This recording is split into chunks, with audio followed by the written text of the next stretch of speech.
గౌరవనీయులైన సహోదరి సహోదరులారా, మీకందరికీ ఈరోజు మన పవిత్రమైన దేవుని యొక్క సత్యసువార్త ధ్యానమునకు సాదరంగా స్వాగతం పలుకుతున్నాను.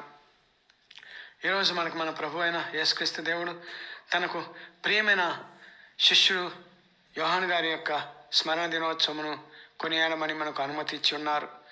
కాబట్టి వారి యొక్క చిత్తానుసారముగా అపోస్తుడైన యోహాను గారి యొక్క దైవసేవ జీవితాన్ని స్మరించుకుంటూ తండ్రి దేవుని మహిమపరుచుకుందాం. అపోస్తుడైన యోహాను గారి స్మరణ దినోత్సవము. ఈ పేరు క్రైస్తవ లోకంలో ఒక యువశక్తి, దైవ ప్రేమ అను నూతన సందేశ రూపకర్త, ఒక గొప్ప తాత్విక సందేశకర్త, సందేహం లేక సంశయించక పిలిచిన వెంటనే అనుకరణతో క్రీస్తుకు దగ్గరైన శిష్యుడు పునీత యోహాను గారు. క్రీస్తుకు హృదయనేస్తుడు పునీత యోహాను గారు. క్రీస్తుకు ఆత్మబంధువు పునీత యోహాను గారు. అన్ని వేళల అన్ని సమయములను క్రీస్తుకు వెన్నంటి ఉన్నవాడు, రూపాంతర మహిమను కన్నులారా గాంచినవాడు. కడరాత్రి భోజన సమయంలో క్రీస్తు హృదయానికి దగ్గరైన వాడు, క్రీస్తుకు చివరి సమయంలో సిలువ చెంత ఉన్నవాడు. A friend in need, a friend in deed అను సామెత ప్రకారము క్రీస్తుని మరణ సమయంలో తన గురువు గారి యొక్క తల్లిని అమ్మలాగా స్వీకరించినవాడు. ఈ అపోస్తులైన యోహాను గారు అందరికన్నా చిన్నవాడు. శిష్యులందరిలో అందరికన్నా క్రీస్తుని ఎక్కువగా అర్థం చేసుకున్నవాడు. అందరికన్నా ఎక్కువగా క్రీస్తు ప్రభువుతో సహవాసం కలవాడు. అందరికన్నా ఎక్కువగా దైవానుభూతితో తన సంతోషాన్ని పరిపూర్ణం గావించుకున్నవాడు. విషయాన్ని మనం మొదటి యోహాను గారి పత్రిక 1వ అధ్యాయము 3-4 వచనాల్లో చదువుతాం.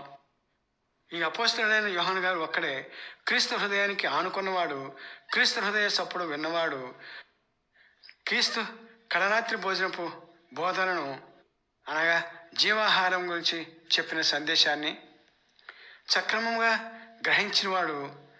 అందుకే మొత్తం నూతన బైబిల్ గ్రంథానికి గుండెకాయ లాంటి తన సువార్తలో 6వ అధ్యాయంలో క్రీస్తు జీవాహారాన్ని గురించి సుదీర్ఘంగా వ్రాసిన అపోస్తలుడు ఈ పునీత అపోస్తలుడైన యోహాను గారు.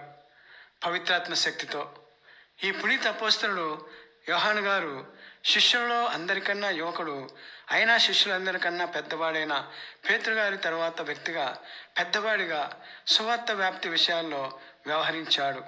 యోహాను గారు క్రీస్తును అందరికన్నా బాగా అర్థం చేసుకున్నవాడు.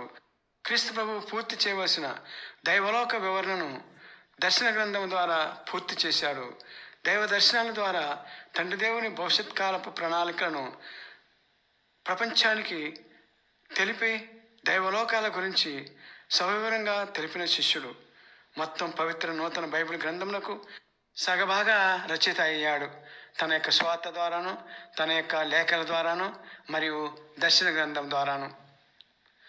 ఈ యోహాను గారు క్రీస్తు ప్రేమను సమృద్ధిగా పూర్తిగా తనలో నింపుకున్నవాడు. కావుననే డొమినిషియన్ చక్రవర్తి చలచల కాగు నూనెలో యోహాను గారిని వేసిన క్రీస్తు ప్రేమ అను రక్షక కవచంచే కప్పబడి క్షేమంగా ప్రమాదం నుండి కాపాడబడ్డాడు. నూనె చుక్క అంటకుండా చివరికి డొమిషియన్ చక్రవర్తి యోహాను గారిని చంపనొల్లక పద్మాస్ ద్వీపానికి ఖైదీగా పంపించాడు. అటు తర్వాత తిరిగి వచ్చి తన యొక్క దైవ సేవా సందేశాన్ని ప్రపంచానికి ప్రకటించాడు.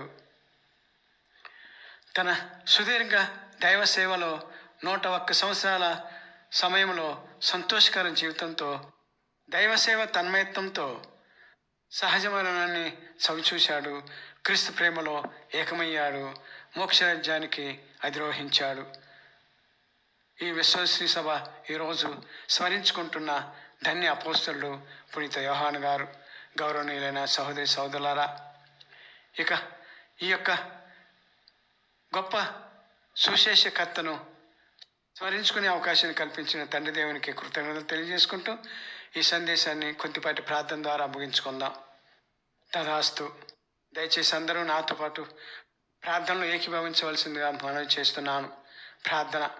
తండ్రి యెహోవా, ధన్య అపోస్తలుడైన యోహాను గారు మీ ప్రియకుమారునికి ప్రియమైన శిష్యుడును, మీ ప్రియకుమారునికి హృదయానికి దగ్గరగా ఉన్నవాడును, మీ ప్రియకుమారుని ప్రతి విషయంలోనూ తోడుగా ఉంటూ శిలువపైన కోల్పోయిన మీ కుమారుని యొక్క స్థానంలో మరే తల్లికి తోడుగా ఉంటూ తను మరణించేంత వరకు మీకు సాక్షిగా ఉన్న యోహాన్ గారి ద్వారా మమ్మల్ని అందరినీ మీ విశ్వాసంలో బలపడే విధంగా దీవించమని మిమ్మల్ని బ్రతిమాలి ప్రార్థిస్తున్నాను తండ్రి. ఆమెన్. పిత పుత్ర పవిత్రాత్మ నామమున ఆమెన్. తండ్రి యెహోవా మనలందరినీ వారి ప్రేమతో దీవించి కాచి కాపాడుదురుగాక. ఆమెన్.